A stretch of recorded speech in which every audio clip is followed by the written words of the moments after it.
Welcome to my channel Muktavali. Everest విజయం. Tenzing, Norway.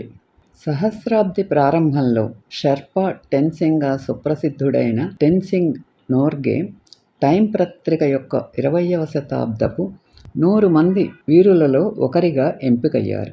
ప్రపంచంలోనే అత్యంత ప్రసిద్ధ పర్వతారోహణ మార్గదర్శి అయినందున నోర్గే పేరు ప్రముఖుల గుర్తింపుగా ప్రచారం చేయడానికి ప్రధాన కారణంగా నిలిచారు. ఆయనను భారతీయుడు, నేపాలీ, టిబెటన్ అని రకరకాలుగా పేర్కొన్నారు. ఆయన మూలాలు ఏమైనప్పటికీ 1953 నాటి యాత్ర, వాటికి ఆయన ఒక అనుభవజ్ఞుడైన ఎవరెస్ట్ అధిరోహకుడు. 1935 మరియు 38 నాటి బ్రిటిష్ ఎవరెస్ట్ యాత్రలలో సభ్యుడిగా ఉన్నారు.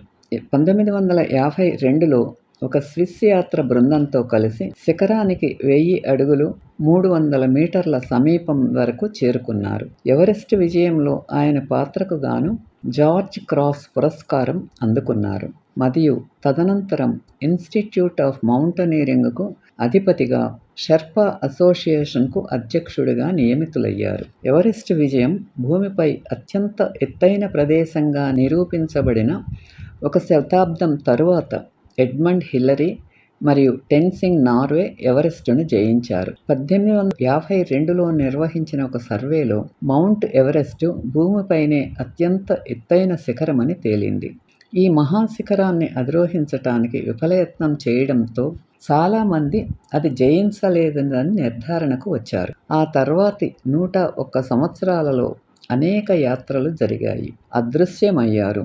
వారు శిఖరాన్ని చేరుకుని మరణించి ఉండవచ్చనే అవకాశాన్ని లేవనెత్తారు. 1924లో జార్జ్ మల్లోరీ మరియు ఆండ్రూ ఇర్విన్ 28,000 అడుగుల ఎత్తుకు ఎక్కారు. 8,534 అడుగులు కిందకి దిగారు. కానీ ఎవరెస్ట్ అధిరోహించటం సాధ్యమవుతుందో లేదో అప్పటికీ ఎవరికీ తెలియదు.